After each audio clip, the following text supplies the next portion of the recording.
L'importance d'installer les pipettes sur des bidons dans les loges. Voici une présentation que je vais vous faire dans toutes les loges. Nous avons des pipettes avec des bidons, ce qui permet au port de boire de l'eau à volonté dans les loges. On passe à cette seconde ferme là. Vous voyez aussi cette truie là, elle a fait une mise bas et elle a de très bons porcelets parce qu'elle arrive à boire de l'eau à volonté. Je vais bien rentrer pour aller bien vous présenter. Voilà, vous voyez, elle ne fait que boire. Voilà, c'est comme ça on veut réussir cette activité-là. Vous voyez, c'est ce bidon-là, voilà, 25 litres, voilà, de l'eau. Vous voyez, de l'eau veste. Voilà, ils peuvent venir mettre les bouches dessus et puis ils boivent. Et puis quand c'est comme ça, les porcelets sont bien portants. Voilà, les porcelets sont bien portants. Voilà, vous voyez vous-même. Voilà, il est très en forme. Voilà, juste un mois. Regardez comment il est bien en forme. Voilà.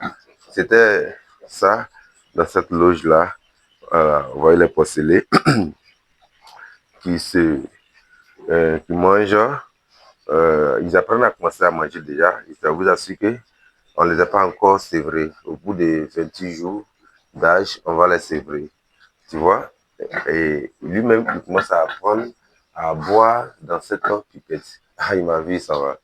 Voilà, tu vois, il va mettre sa bouche dessus, il va mettre sa bouche dessus, il va mettre sa bouche dessus, et puis il va boire. Voilà. Donc, je vais aller vous présenter une autre loge encore où voilà, ils apprennent à boire. Donc, automatiquement, on ferme et on vient dans cette loge-là. Cette loge-là, ici, nous sommes en sévrage. Ça fait une semaine que nous les avons sévrés. Voilà, on les a castrés parce qu'ils sont destinés exclusivement à l'engraissement. Donc, on ne va pas tarder pour qu'ils soient sous les mers. Et eux aussi, on a installé aussi, eux aussi, on a installé un bidon où ils peuvent venir boire, ils peuvent boire à volonté.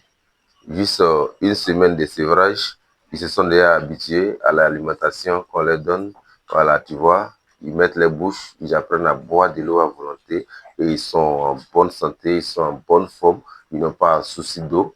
Voilà, ils n'ont pas un souci d'eau, ils mangent comme ils peuvent, ils boivent comme ils peuvent. Voilà, voyez vous-même, ils sont ici au nombre de 9. C'est ce travail-là qu'on a essayé de faire pour cette année 2025. Contrairement aux 2 autres années passées qu'on faisait très mal, notre élevage, on n'avait pas pensé à ce modèle simple-là. On continue encore, on continue, on continue, on continue. Voilà. On vient aussi dans cette loge aussi, c'est une truie en gestation. Et aussi, ici aussi, voici un Vera qui est très en forme. C'est notre salle d'engraissement ici. Pour le moment, le Vera, il est seul ici. Pour ne pas qu'il puisse aller monter sur les autres, dont l'a isolé. Voilà. Voici notre truie en gestation. Voici une autre truie là-bas encore. Et la ferme, c'est ici. Voici notre Vera. Le gros reproducteur, le mâle reproducteur 100% large white. C'est ici, on a installé aussi des bidons pour que le porc puisse boire correctement. Voici des jeunes truies ici qui sont à côté. Voilà, il va se lever, il va venir voilà, vers nous. Voilà, ils ont tellement peur de lui. C'est